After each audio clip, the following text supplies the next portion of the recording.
Hello and welcome to episode 8 of You Grieving Girl.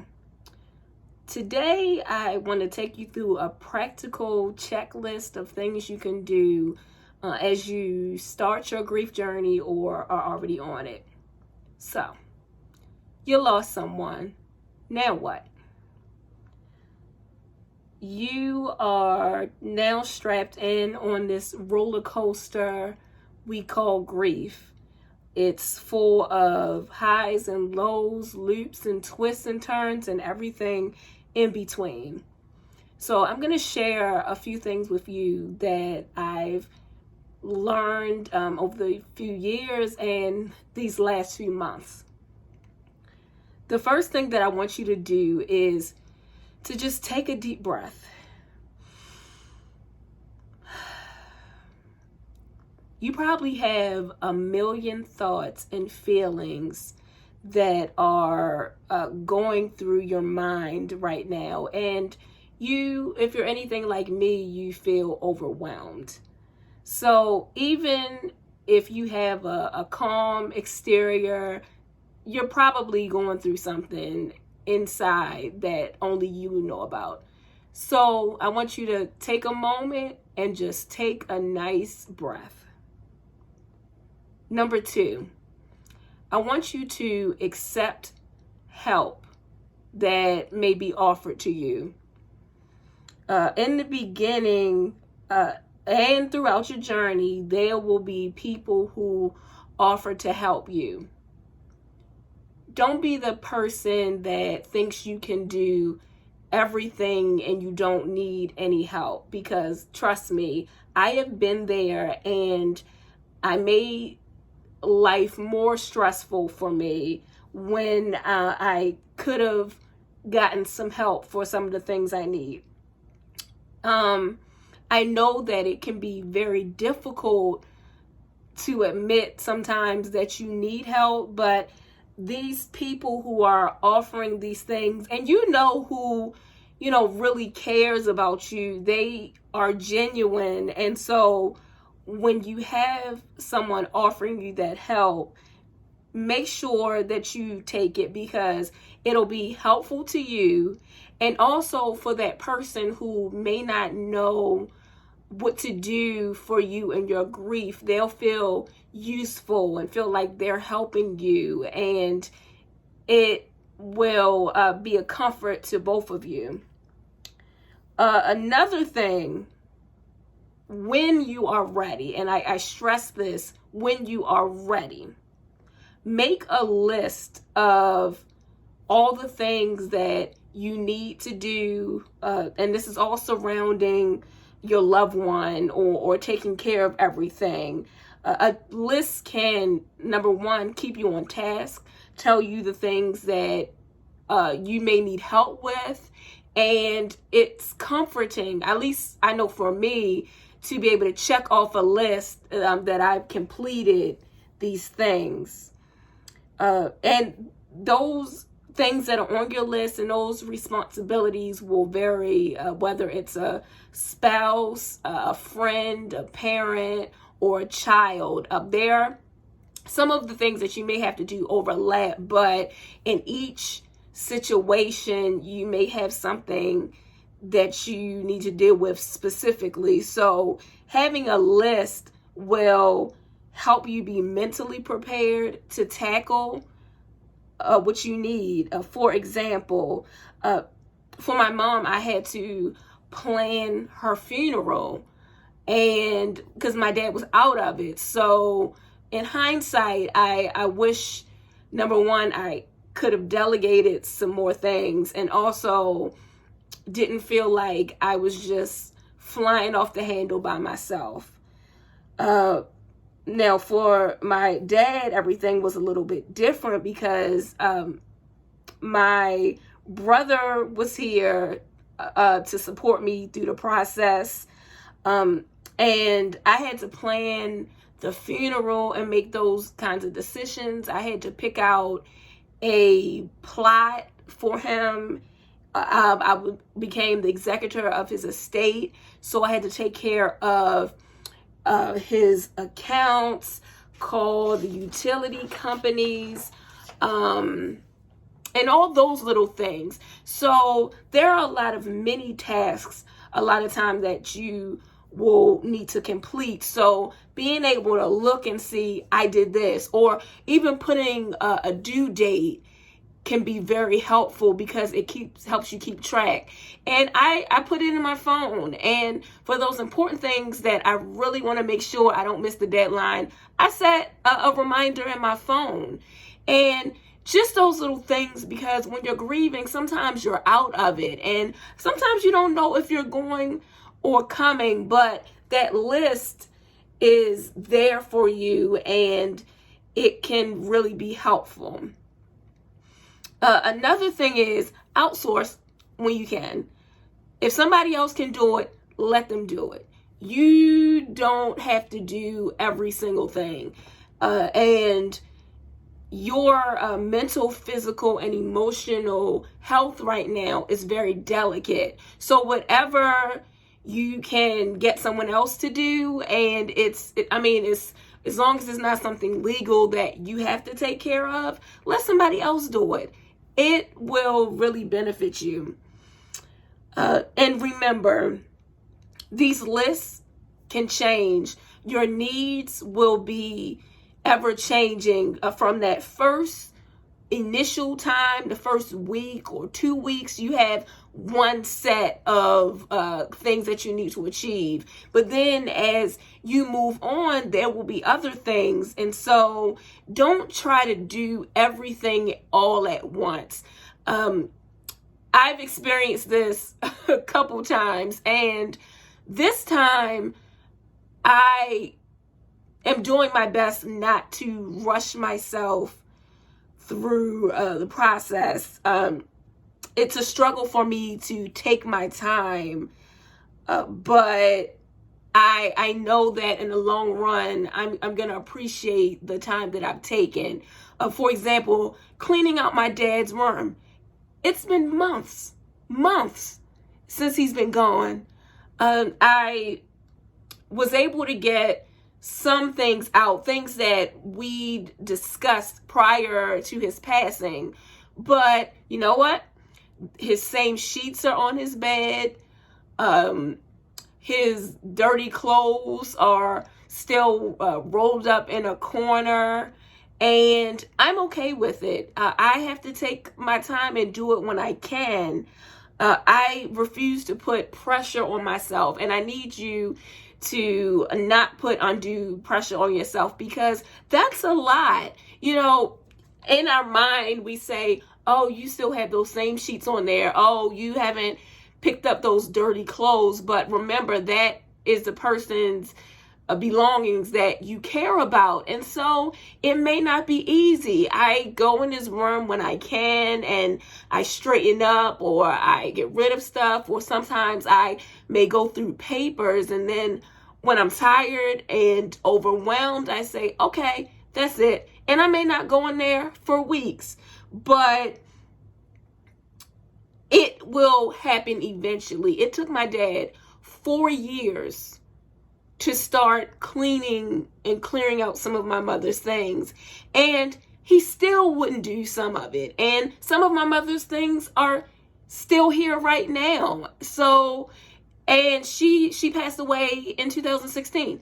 So it is what it is. You got to do what you have to do.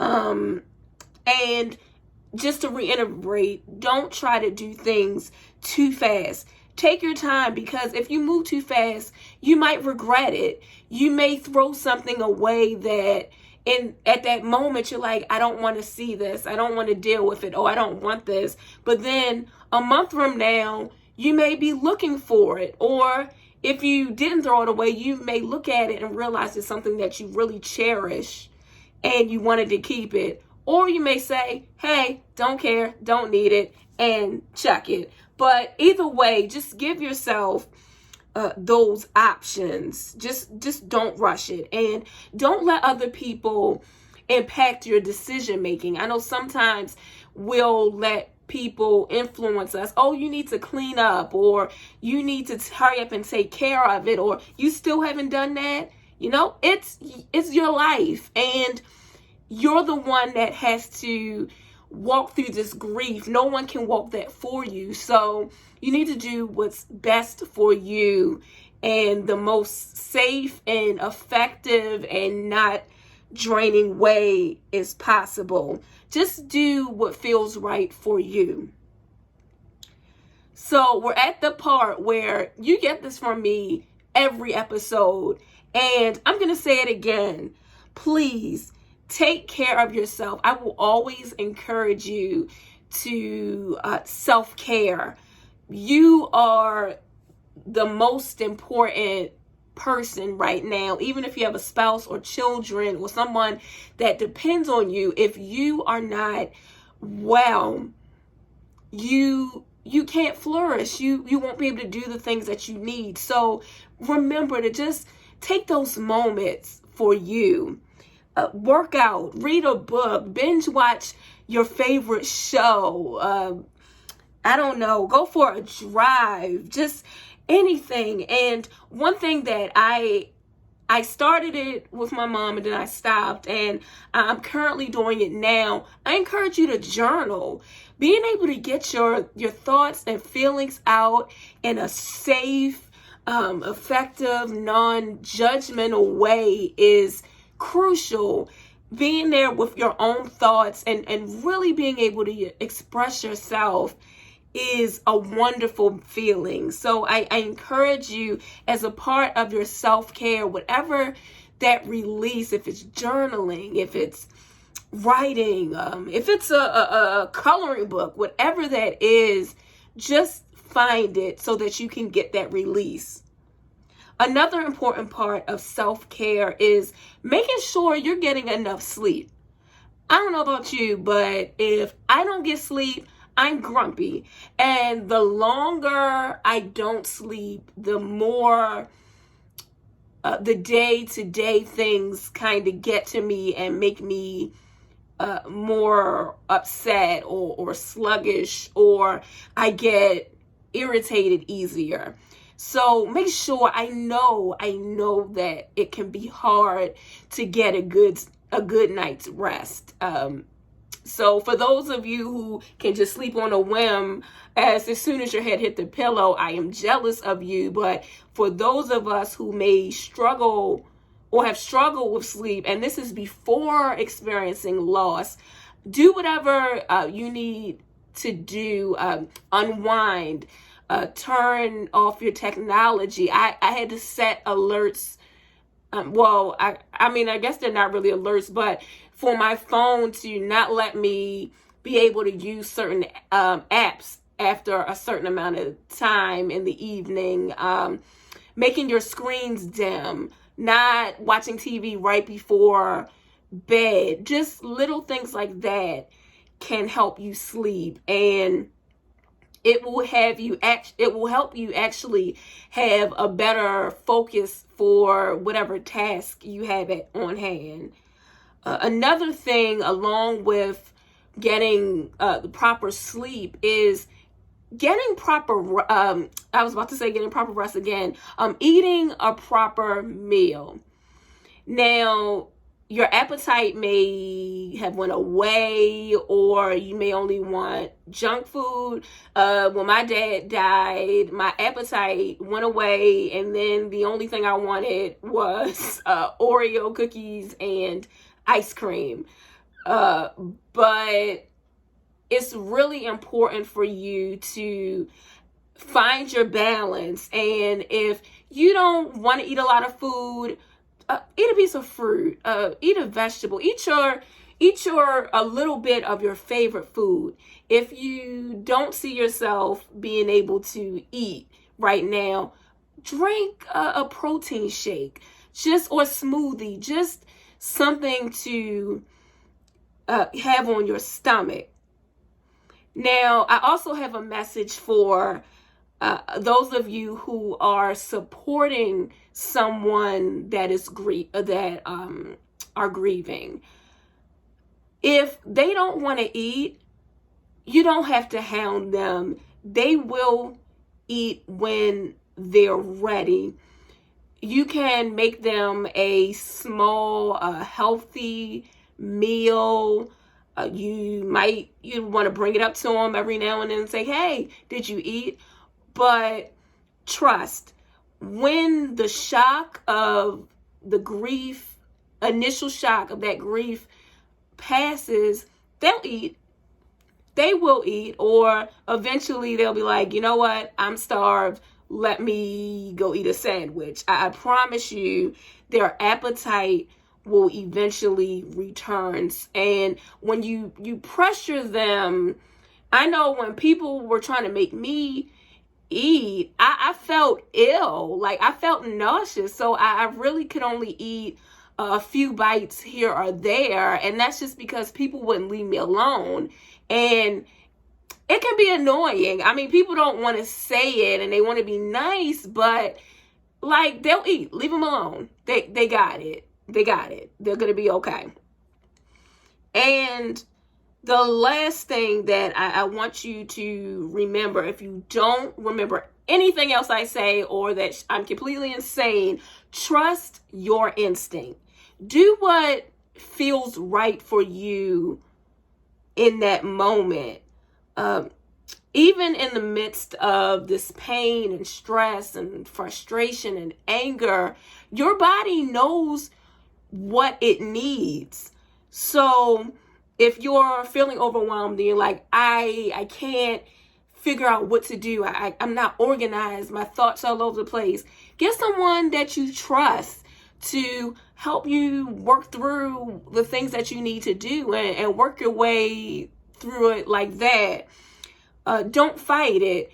If your body is getting torn down or wore out and you're exhausted all the time, and exhaustion is a part of grief. So remember that. That's why you need to take extra special care of your body. If you are fatigued, that may be a sign that you're not sleeping enough or you're doing too much. And so take a step back. There are things at each phase of your grief that will need to be taken care of, but everything doesn't have to be done at the same moment. So pace yourself and just don't fight those signs that your body is giving you, because your body is doing its best to take care of you while you're going through the situation. And if you are taking care of, someone else, a family, kids, a pet, anything like that, remember, you can't take care of other people unless you take care of yourself. It may last for a little while and you may feel like everything is fine, but eventually your body is going to let you know that you need to take a break. So why not stop it before it happens and just do what you need to do so that you are as healthy as possible to get you through this tough time. So for your Get It Girl guidance for today, I just want you to learn how to live in your truth, as one of my friends always says. Take your time to think clearly and examine a situation, and you'll know what the right thing is to do. And if not, you can always reach out to someone or somebody that can help you through it, or do your research. But just own it. Just own it. You're grieving, you're overwhelmed, you're stressed, you're angry, you're hurt, and it's nothing wrong with that. Just take that help, whatever help you need, and don't try to be a superhero. Take pit stops along the way on this crazy winding road that we call grief. So I thank you so much for joining me today. As always, I hope that there was something I said that reached you, and please feel free to share this with anyone who's grieving or supporting someone with grief, and just make sure to keep up the fight, and you got it, because you grieving, girl.